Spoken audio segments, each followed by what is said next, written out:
Good morning student. आज का हमारा नेक्स्ट टॉपिक रहेगा लॉक आउट। पिछले लेक्चर में हमने पढ़ा था स्ट्राइक के बारे में। जिस तरह स्ट्राइक एक वेपन है वर्कर्स के हाथ में एम्प्लॉयर को प्रेशराइज करने के लिए, ताकि उनकी डिमांड मान ली जाए। जो भी डिमांड्स हो सकती हैं उनकी, वर्किंग आवर्स हो सकती हैं, वेजेज हो सकती हैं, बाकी बेनिफिट्स हो सकते हैं। उसी तरह लॉकआउट सेक्शन 2L में डिफाइन किया गया है।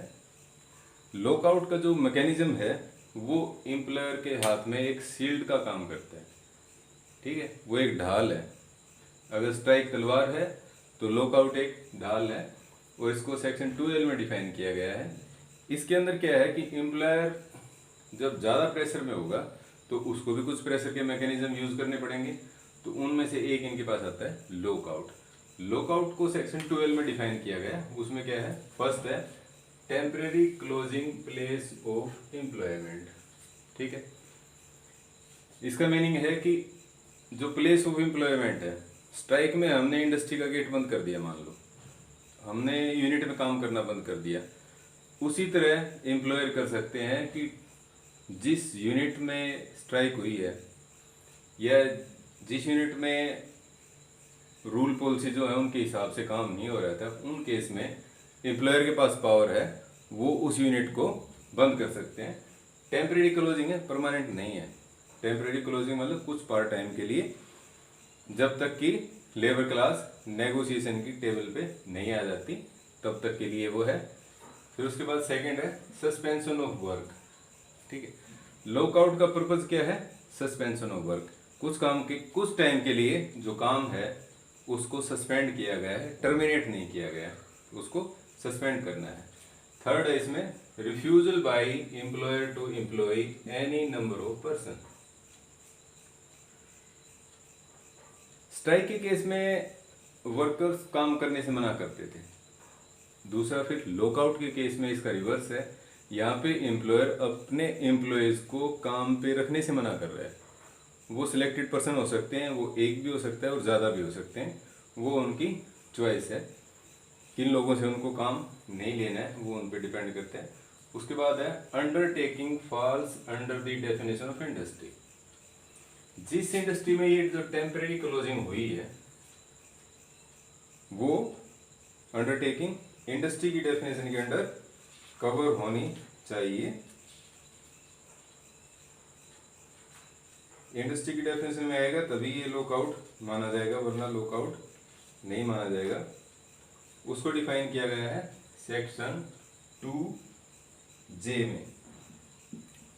सेक्शन 2J में जो इंडस्ट्री डिफाइन की गई है उसके अंडर ये जो प्लेस ऑफ एम्प्लॉयमेंट है ये उस डेफिनेशन के अंडर कवर होना चाहिए। ठीक है, such method adopted to put pressure on workman. ये जो एम्प्लॉयर ने मेथड यूज किया है ये सिर्फ वर्कमैन को प्रेशराइज करने के लिए किया गया है कि वो काम पे लौट के आए, एम्प्लॉयर की जो टर्म एंड कंडीशंस हैं एम्प्लॉयमेंट की वो उनको फॉलो करें।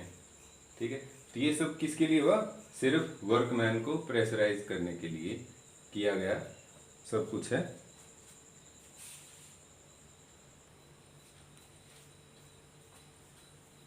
नेक्स्ट है कंडीशंस ऑफ लॉकआउट। एक लीगल लॉकआउट के लिए कौन कौन सी कंडीशंस हो सकती हैं, वो ये हैं।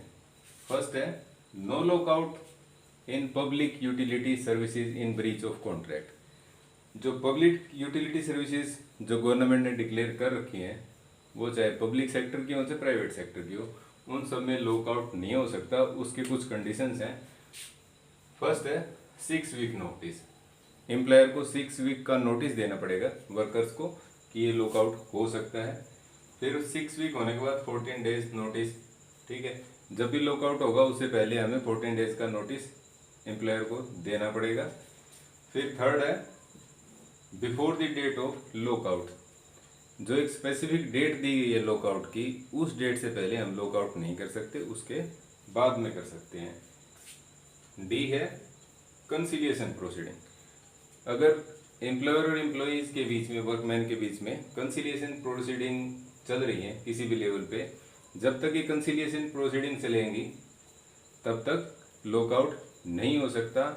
और जिस दिन ये कंसीलिएशन प्रोसीडिंग पूरी हो जाएंगी, कंप्लीट हो जाएंगी, उसके 7 डेज के बाद लॉकआउट हो सकता है, उससे पहले लॉकआउट नहीं हो सकता। तो उसके बाद आता अपना सेक्शन 22, 23। अगर इनकी कहीं पे भी वायलेशन है, कुछ टर्म कंडीशन में दी गई है, उनका अगर वायलेशन किया गया है, तो उन सब केसेस में लॉकआउट क्या होगा, इलीगल डिक्लेयर हो जाएगा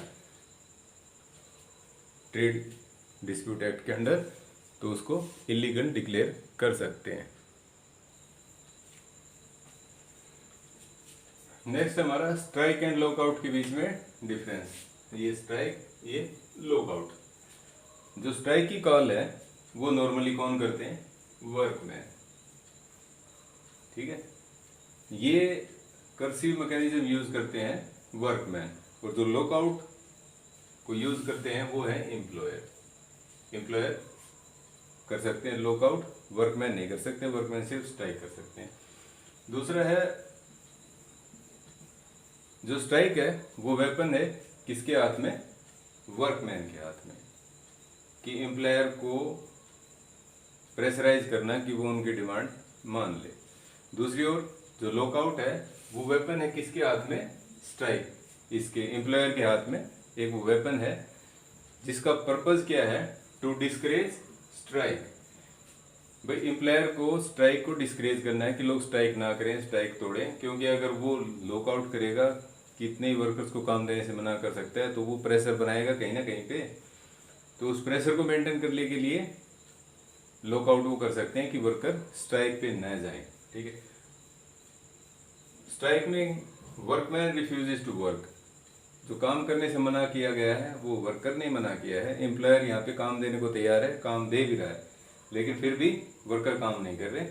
लॉकआउट में केस में क्या है कि एम्प्लॉयर ने रिफ्यूज किया है कि उसके पास एम्प्लॉयमेंट नहीं है, यह एक पर्टिकुलर सेक्शन है वर्कर्स का जिसको वो एम्प्लॉयमेंट नहीं देगा।